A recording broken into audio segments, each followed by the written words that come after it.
அம்மா ஊர் வந்துருச்சு.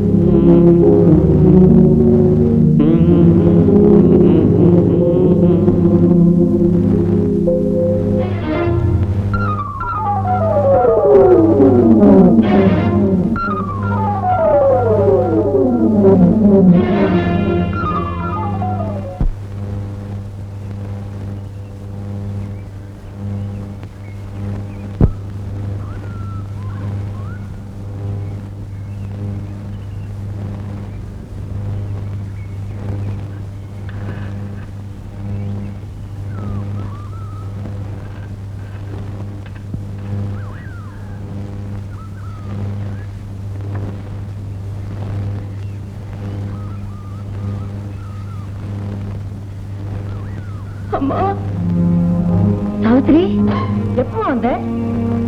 ஒரு கடுதாசு கூட பரவாயில்ல நினைக்கிறேன். ஏமா அவரு என்னாச்சு? ஏமா சாவித்ரி, சாவித்ரி என்னமா நடந்தது?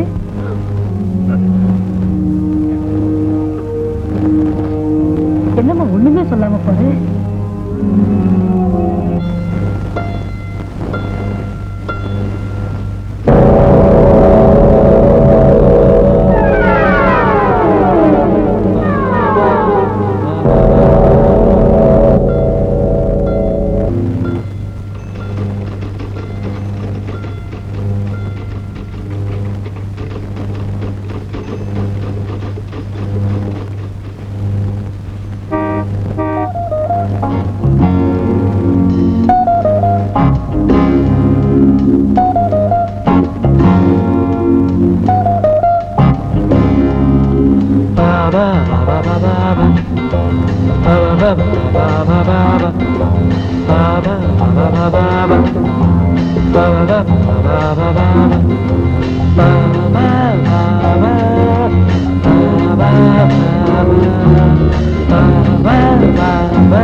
சுத்திட்டு இருக்கிறது ஏன் சாஸ்திரி?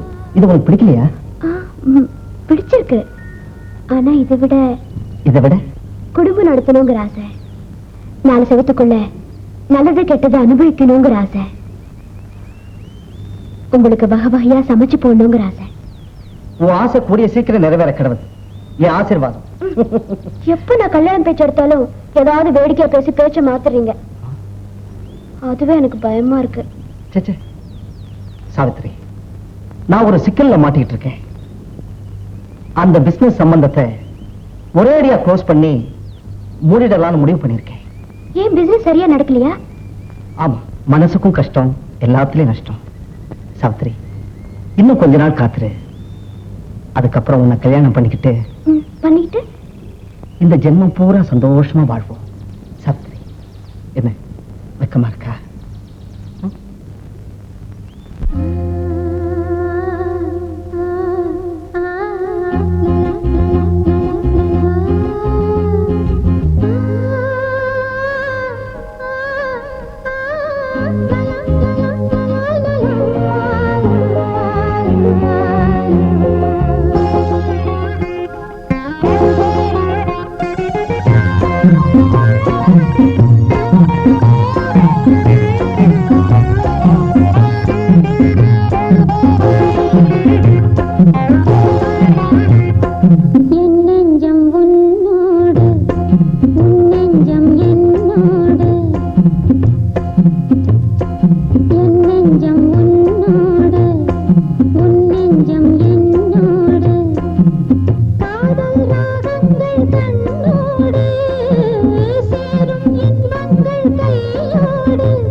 ஏண்டி உமா, அன்னைக்கு வந்து உன் office manager left and right விட்டனே, இப்பெல்லாம் ஒழுங்கா இருக்கானா? மூச்சு விடுறது இல்ல மேடம். பின்ன என் ஒர்க்கிங் உமன் ஹாஸ்டல்ல தங்கி இருக்கிற ஒரு பொண்ணு கிட்ட ஒருத்த வாலாட்டினா இந்த இந்துமதி சும்மா விட்டுடுவனா? மேடம், உங்க ஹஸ்பண்ட் வர. ஹஸ்பண்ட் மொட்டையா சொன்னா எப்படி? சித்த வைத்திய சிகாமணி ஆதி மூலம்னு சொன்னா தான் புரியும். கேர்ள்ஸ், நீங்களா உங்க ரூமுக்கு போங்க, நான் ஒரு முக்கியமான விஷயம் பேச போறேன். என்ன பேச போறீங்க? சொல்றேன். இந்து, சாவித்திரிய முதல்ல நம்ம ஹாஸ்டல்ல இருந்து அனுப்பிச்சிரு. ஏதாவது தப்பு நடந்து போச்சுன்னா என் பேர் தான் கெட்டு போகும். சாவித்திரி அப்படின்னா தப்பு பண்ணா? தப்பு பண்ணுனாலா இல்லையான்னு எனக்கு தெரியாது. தப்பு பண்ற அளவுக்கு நெருங்கி பழகுறா. அப்படியா? பையன் யாரு? ஆம்பளைதான். விளையாடாதீங்க. அவள் அது கூட விளையாடுறா. யாருன்னு சொல்லுங்க. எனக்கு தெரியாது. யாரோ ஒரு பையன் கூட கொஞ்சி குலாவறத என் கண்ணால பார்த்தேன். சாவித்திரி அப்படி நடந்துகிட்டா? நம்பவே முடியலையே.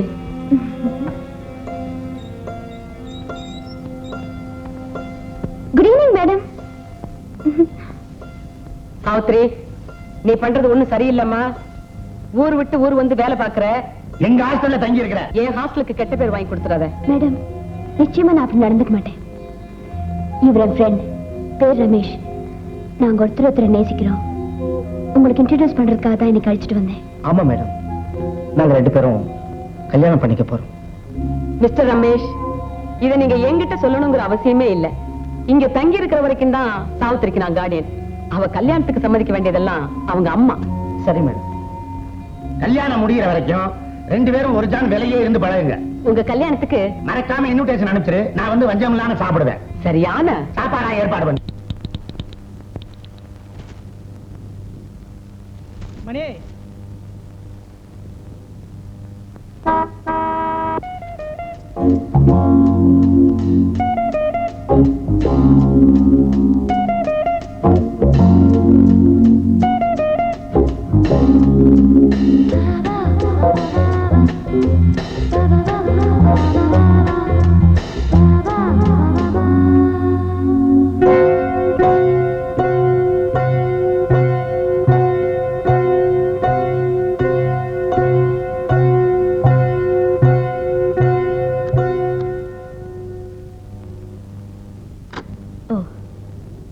நீதான் சாவித்திரியா?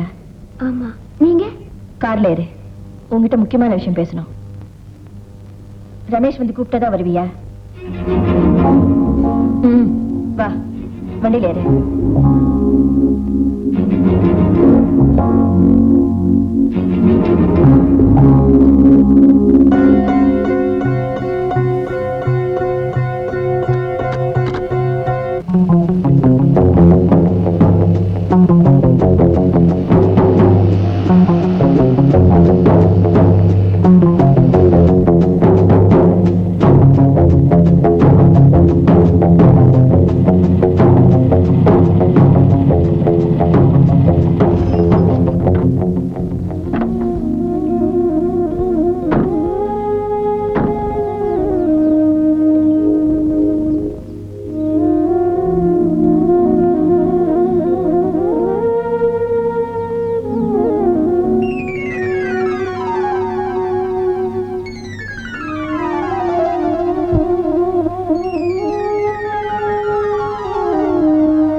அழகான இடம்.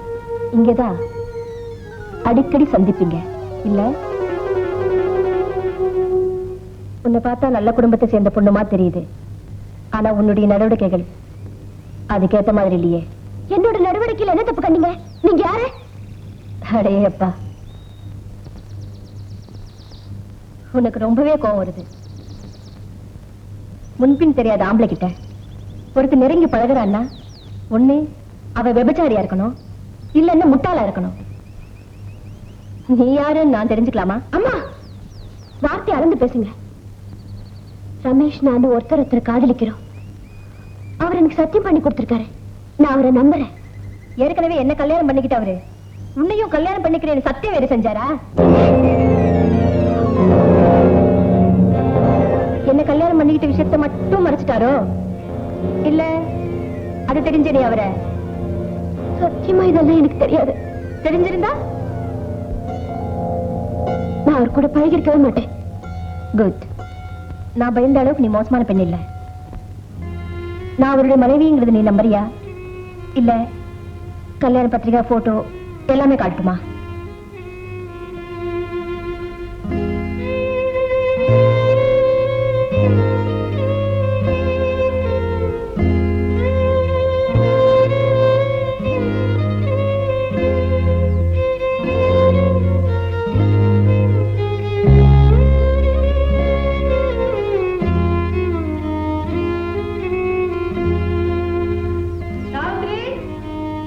ஏமா பணி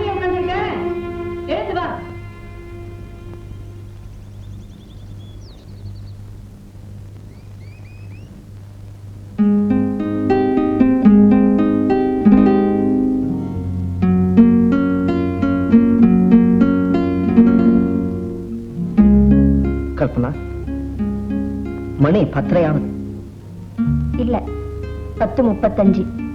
உனக்கு தூக்கம் வரல? ரொம்ப இன்ட்ரெஸ்டிங்கா இருக்கு, நீங்க போய் படுத்துக்கங்க. பகலெல்லாம் தனியா தானே வீட்டுல இருக்கேன், அந்த நேரத்துல படிக்க கூடாதா? ஈவினிங் டேடி ஃபோன் பண்ணாரு. உங்க பிசினஸ்க்காக அவர் வாங்கி கொடுத்த 5 லட்சம் ரூபாய்க்கு 2 மாசமா வட்டி கட்டுங்க. நீங்க 2 மாசமா பிசினஸ் கொஞ்சம் டல்லா இருக்கு, அனுப்பிடலாம். ஆமா, வட்டியை பத்தி பேசுற நேரமா இது? இன்னைக்கு குளிர் கொஞ்சம் அதிகமா இல்ல? கையெல்லாம் ஜில்லுன்னு இருக்கு, தொட்டு பாரு. ரமேஷ், சும்மா தொந்தரவு பண்ணாதீங்க, எனக்கு மூடு இல்ல.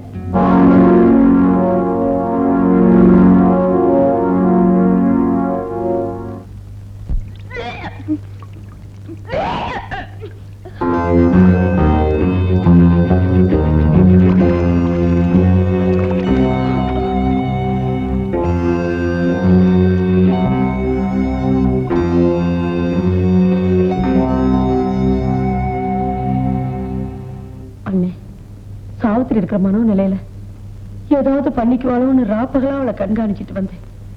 ஆனா இப்ப நிலைமை இன்னும் விபரீதம் ஆயிடுச்சு, மாசமும் அதிகமாயிடுச்சு. இனிமே அபார்ஷன் பண்ணா உயிருக்கே ஆபத்தா போயிடும். ஒரு லெட்டர் போட்டிருந்தா நானே அங்க வந்திருப்பேனம்மா. எனக்கு என்ன செய்யறதுன்னே புரியல, அதுதான் உங்ககிட்ட ஓடி வந்தேன். சாவித்திரிக்கு பிரசவம் ஆகிற வரைக்கும் இந்த விஷயத்தை ரகசியமா வச்சிருக்கணும். நீ போய் சாவித்திரி கூட்டிக்கிட்டு வீட்டை காலி பண்ணிட்டு இங்க வந்துடு. இங்கேயே காதும் காது வச்ச மாதிரி பிரசவத்தை முடிச்சிடலாம். திடீர்னு வீட்டை பூட்டிட்டு போறப்பா அக்கம் பக்கத்தில் உள்ளவங்க காரணம் கேட்பாங்களே, என்ன நான் சொல்றது?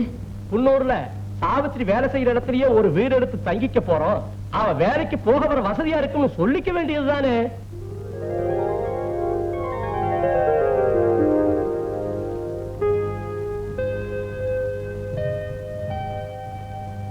கல்பனா, முருகன் வள்ளி தெய்வானையோட இருக்கிற இந்த சிலையை பாத்தியா?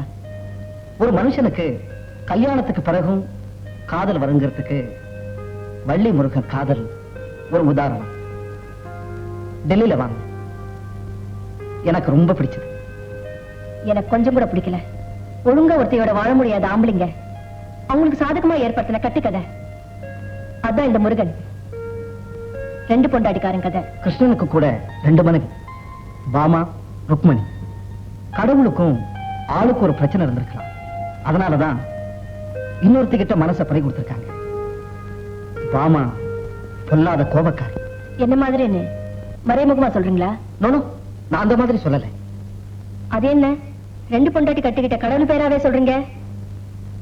ஏக பத்னி வர்த்தன் ராமன் கடைசி வரைக்கும் ஒருத்தியோட வாழ்ந்திருக்கானே. அவங்க அப்பா தசரதனுக்கு எத்தனை மனைவி தெரியுமா? 3 பேர். அந்த தசரதன் இந்த காலத்துல இருந்தா ஜெயில கம்பி எண்ணிக்கிட்டு இருப்பாரு. சரி, அதை விடு. இப்போ நான் ஒருத்தைய கல்யாணம் பண்ணிக்கிட்டேன்னு வச்சுக்க, நீ என்ன ஜெயிலுக்கு அனுப்பிடுவியா? இல்ல, நான் ஜெயிலுக்கு போவேன். எதுக்கு? உங்களை கொன்னுட்டு. சே, சே, நான் சும்மா விளையாட்டுக்கு சொன்னேன். நீ இவ்வளவு உணர்ச்சி வசப்படுறிய? உங்களுக்கு எல்லாமே விளையாட்டாதான் தோணும். சரி சரி, நான் போய் குளிச்சிட்டு வரேன். நல்ல அழுக்கு போக தேய்ச்சு குடிங்க.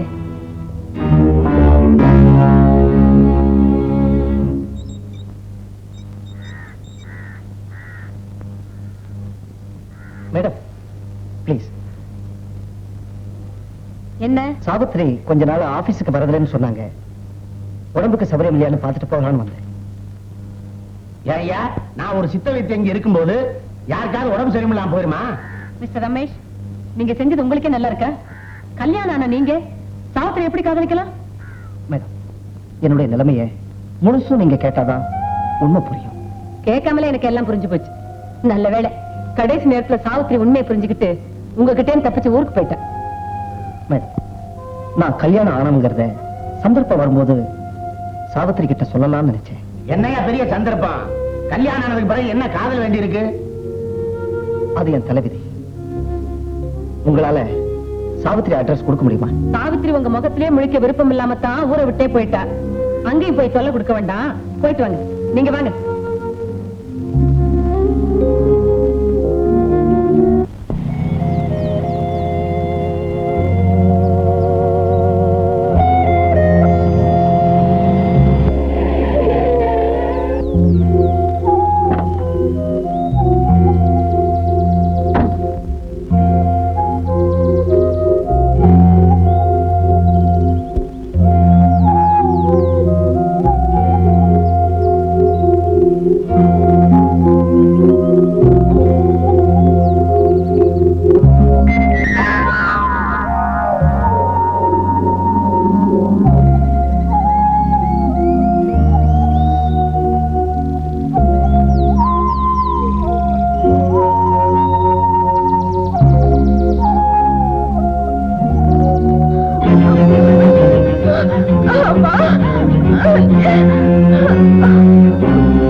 வீரையா, உன்னை எதுக்கு வர சொன்ன தெரியுமா?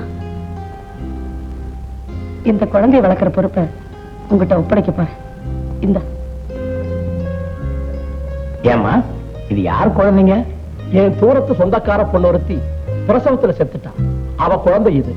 உன் பொண்டாட்டி பச்சை பிள்ளைக்காரி தானே, தாய்ப்பால் கொடுத்து வளர்க்க வசதியா இருக்கும்னு அண்ணங்கிட்ட நான் தான் இந்த யோசனை சொன்னேன். இந்தா இத குழந்தைய வளர்க்கிற செலவுக்கு வச்சுக்க. வேணாங்க, அம்மாவோட வீட்டுக்காரர் இருக்கிறப்ப அவங்க வீட்டு உப்பு எவ்வளவு தின்னு வளர்ந்தவங்கண்ணா, இந்த குழந்தைய வளர்க்கறதுனா ஒரு பெரிய விஷயங்களா? பரவாயில்ல வீரையா, வாங்கிக்க. சாவித்திரிமா வரலமா? இல்ல, அவ குன்னூர்ல இருக்கா. இந்த காரியத்துக்காக நான் மட்டும்தான் வந்தேன். சத்தம் போடாதம்மா, பாலை குடிச்சிட்டு பேசாம தூங்கு. ஏன் இப்படி கத்தி தொலைக்கிற? பெரிய வம்பா போச்சு. சத்தம் போடாதம்மா, தூங்குமா. தாய்ப்பால் கொடுக்கறதுக்கு வக்கு இருக்கணும், புட்டிப்பால் வாங்குறதுக்கு வழி இருக்கணும், எதுவும் கிடையாது. என்ன பண்றது? பெத்து தொலைச்சாச்சு. இந்த மனுஷனை வேற இன்னும் காணோம். செல்லாயே செல்லாயே, பாவம் குழந்தை கத்தி கத்தி தொண்டை வறண்டு போச்சு, கொஞ்சம் பால் கூட. ஏறி அந்த பிள்ளை, இதுக்கு நான் ஏன் பால் கொடுக்கணும்? நான் பெத்த பிள்ளைக்கே பால் ஊறல. அது எப்படி வரும்? 2 நாளைக்கு ஒரு வேளையாவது சோறு தின்னா தானே. இந்த சனியனை எந்த குப்பை தொட்டில இருந்து தூக்கிட்டு வந்த? ஏண்டி லோ லோன்னு கத்துற? இனிமே தினா 3 நேரம் கறியும் சோறு திங்கலாம்டா. பாத்தியா? ஏறி அவ்வளவு பணம்? பணம்னா பொழந்துடுவிய வாய. ஏண்டி இந்தா புள்ளைய எடுத்துட்டு போய் பாலை கொடுப்போம். அம்மா சொரந்திருக்குமே. யாரோ நம்ம லட்சுமி அம்மாவோட தூரத்து உரமுறை பொண்ணா, இந்த புள்ள பிறந்த உடனே அது செத்து போச்சான். அடே அப்பா, உன் பொண்டாட்டி பச்சை புள்ளக்காரி தானே, அதனால இதை எடுத்துட்டு போய் நீ வளர்த்துக்கடான்னு சொல்லி 1000 ரூபாய் பணம் கொடுத்தாங்க. ஏன் மாசம் மாசம் பணம் கொடுப்பாங்களா? இதோட விட்டுருவாங்களா? பரதேசி பரதேசி, அதெல்லாம் ஒண்ணு கண்டிஷனா சொல்லடி, ஏதோ அப்பப்ப பார்த்து கொடுக்குறேன்னு சொல்லி இருக்கிறாங்க. இந்த பாரு, இந்த பழபழ பேச்செல்லாம் எனக்கு பிடிக்காது. மாசம் மாசம் ஒழுங்கா பணம் வந்து சேரணும், இல்ல புள்ளைய கொண்டு போய் அங்க கொடுத்துறாமா. அதுவும் நான் என்ன, உனக்கு சொரக்க வேணாம் பால், அப்பப்ப பணம் கொடுத்தாதானே சொரக்கும்.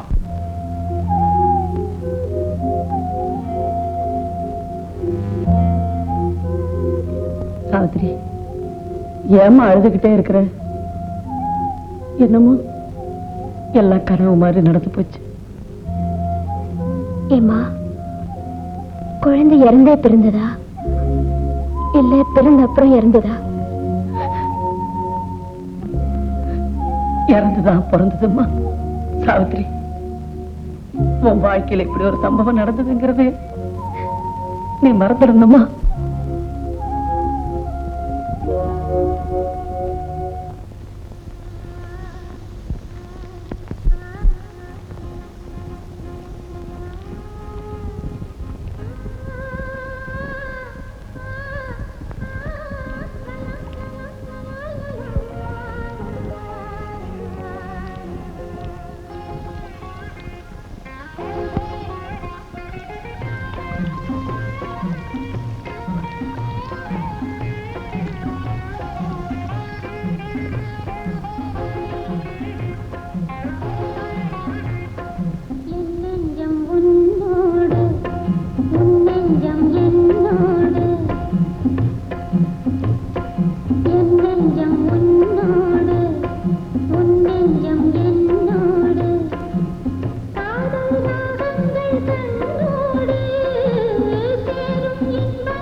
எனக்கு அடுத்தவங்க உணர்வுகளை மதிக்க தெரியாது.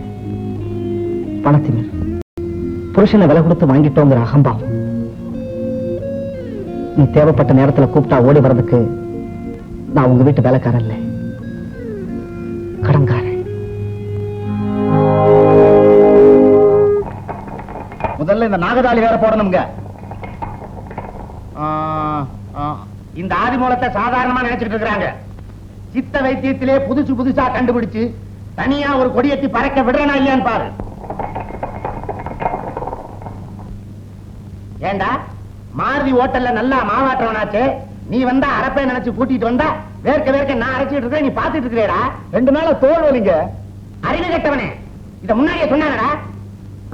உடம்புக்கு சாய் கொடுத்துருப்பண்ணே. வேண்டாங்க, நான் நல்ல டாக்டர் கிட்டே போறேனுங்க. ஏண்டா என்கிட்ட வேலை செய்யற உனக்கே என் வைத்தியத்து மேல நம்பிக்கை இல்லையா? இரு உன்னை மறுபடியும் மாருதி பவனுக்கு மாவாட்ட அனுப்புறேன். என்ன லட்சுமி கோமதி எல்லாம் போயிட்டாங்களா? போயிட்டாங்க மேடம், நான் ஆபீஸ் போயிட்டு வரேன். போயிட்டு வா. இந்த பாரு, சினிமாவுக்கு போயிட்டு ஓவர் டைம் அது இதுன்னு போய் சொல்லிட்டு இங்க வந்த எனக்கு கெட்ட கோவம் வரும், என்ன தெரியுமில்ல? போ. அப்பா, வைத்தியர் இருக்கிறாரா? என்ன ஒரு மாதிரியா பாக்குற? மூஞ்சி அந்த பக்கம் திருப்பு. முடியலீங்களா? கழுத்தை திருப்ப முடியலையா? ஆமாங்க, அதனாலதான் வைத்தியரை பார்க்க வந்தேன். வைத்தியர் இருக்கிறாரா? மாடியில தான் இருக்காரு. அப்பா, கீழே நான் பெண்கள் விடுதி நடத்துறேன், மேல அவர் சித்த வைத்தியத்தால வச்சுக்கிட்டு நியூசன்ஸ் பண்றாரு. லோகமா ஐயா வந்திருக்காங்க. என்னய்யா என்னாச்சு? ஒரு 4 நாளா இப்படியே இருக்குதுங்க. ஒரு சைடா படுத்திருந்தியா? இல்லைங்க. யாரையாவது ஒழுங்கு காமிச்சியா? இல்லைங்க. என்னையா பொம்பளை மாதிரி வெட்டப்படுற? விவரத்தை சொல்லியா? அது ஒன்றும் இல்லைங்க, எனக்கும் என் பொண்டாட்டி பர்வதத்துக்கும் சண்டை. கோபத்துல லேசாதாங்க ஒரு தட்டு தட்டினா, அதுல இருந்து இப்படி ஆயிப்போச்சு. லேசா தட்டுனதுக்கே இப்படின்னா கோபத்துல தட்டினா முகம் முதுகு பக்கம் வந்துடும் போல இருக்குதே. திருப்பி விடுற இல்லையா? முகப்பட்டு தானே திரும்பணும்.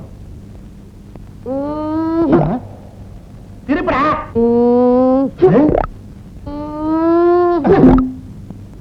அல்லடா.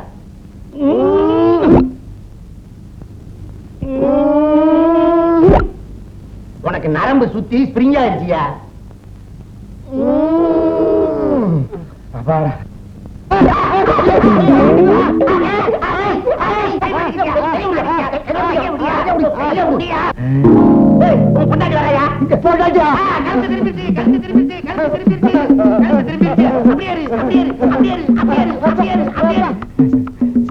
வைத்தியா, நீங்க ரொம்ப நல்லா இருப்பீங்க. சுட்டு கொடுத்தா தான் நான் நல்லா இருப்பேன். 5 ரூபா 10 பைசா கொடு. அது என்னங்க 5 ரூபா 10 பைசா கணக்கு? 5 ரூபா வைத்தியத்துக்கு 10 பைசாக்கு சோப்பு வாங்கி கையை கழுவ. சரி இனிமே உன் பொண்டாட்டிட்ட சண்டை போடாத, அந்த பக்கம் திரும்பிக்க போகுது. அட, அந்த ஆளை என்னங்க பண்ணீங்க? வரும்போது கோணிக்கிட்டு வந்தாரு, இப்ப நேரா போறாரு. அதாண்டி என்னோட திறமை. சித்த வைத்தியம் போகருக்கு நேரடி வாரிசு நான் தாண்டி. அதுல ஒண்ணு குறைச்சல் இல்ல. நமக்கு கல்யாணம் ஆகி 10 வருஷம் ஆகுது, இது வரைக்கும் வயித்துல ஒரு புழு பூச்சியை காணும். டாக்டர் போய் பார்க்கலாம் வாங்கன்னு கூப்பிட்டா வர்றீங்களா? ஏண்டி, நான் இருக்கும்போது டாக்டர் எதுக்குடி? இந்த பாரடி, கருத்தரிப்பு குழியை ஒண்ணு தயார் பண்ணி இருக்கிறேன். காலையில எழுந்திருச்சு பல்ல விளக்கிட்டு வெறும் வயித்துல லபக்கு லபக்கு லபக்கு லபக்கு லபக்குன்னு முழுங்கு. 10வது மாசம் கத்துதா இல்லையான்னு பாரு. குழந்தை ஆம்பளையா லட்சணமா பேசுறீங்களா? குளிகை முழுங்கிட்டா மட்டும் குழந்தை பிறந்தமா? அடியை, அந்த குளிகையோட மகிமா உனக்கு தெரியாதுடி. அந்த குளிகைய ஒரு இடத்துல கொடுத்திருக்கிறேன். 10வது மாசம் வயிற்ற தள்ளிட்டு வந்து நிக்க போறா. நீ மூக்கு மேல வேலை வச்சுட்டு பார்க்க போற பாரு. இப்படியே பேசிக்கிட்டு இருங்க மூஞ்சி. லட்சுமி, ஒரு வகையில பார்த்தா சாவித்திரிய குமார் கட்டிக்கிற முறைதான் நம்ம குடும்பத்துக்கு தூரத்து சொந்தம். கல்யாணம் முடிஞ்சதுமே மெட்ராஸ்ல தங்கிடலாம்னு இருக்கேன். அப்போ சிங்கப்பூர் வியாபாரம் அத மேனேஜர் பாத்துக்குவேன். ஓ, தேவைப்படும் போது நான் போயிட்டு வந்துருவேன். அத்தைக்கு மகளை பிரிஞ்சிருக்கணும்னா கஷ்டமா தான் இருக்கும். அப்படி எல்லாம் ஒண்ணு இல்லைங்க. என் பொண்ணு எங்க இருந்தாலும் சந்தோஷமா இருந்தாலும் அதுவே எனக்கு போதும். எங்க கூடவே இருக்கலாம், வேற யாரு இருக்கா? இனிமே எனக்கு தாய் தகப்பன் எல்லாமே அவங்கதான். அப்புறம் என்ன, என் தங்கச்சிக்கு இனிமே மகளை பத்திய கவலையே இல்லை. சரி, அது இருக்கட்டும். கல்யாணத்தை பத்தி பேசுவோம். பேசுறதுக்கு என்ன இருக்கு? பெரியவங்க, நீங்க பார்த்து செஞ்சா சரி. சரி, அப்புறம் புறப்படுறேன். நல்லது. வணக்கம். லட்சுமி, குமார் அனுப்பிச்சிட்டு வரேன். அம்மா, என்ன நினைச்சுக்கிட்டுமா இந்த கல்யாணத்துக்கு சம்மதிச்ச? என் கதை உனக்கு தெரியாதா? கல்யாணம் பண்ணிக்க எனக்கு என்னமா தகுதி இருக்கு? சாவித்திரி, எத்தனை சொன்னாலும் திரும்ப திரும்ப இப்படியே பேசிட்டு இருக்கிறிய. நீ குற்றவாளி இல்ல. இல்லம்மா, நீ என் மேல வச்சிருக்கிற பிரியத்துல இப்படி எல்லாம் பேசுற. அது மட்டும் இல்லம்மா, அறியாம ஏதோ தவறு நடந்து போச்சு. அதை நாம தான் திருத்திக்கணும். அதையே நினைச்சு புலம்பிட்டு இருக்கிறதுல என்னமா ஆக போகுது? தவறு திருத்திக்க இன்னொரு தவறு செய்யறது ஒரு நாள் நியாயம் ஆயிடாதம்மா. தவறு சரிங்கிறதெல்லாம் நாம எடுத்துக்கிறத பொறுத்துதாமா இருக்கு.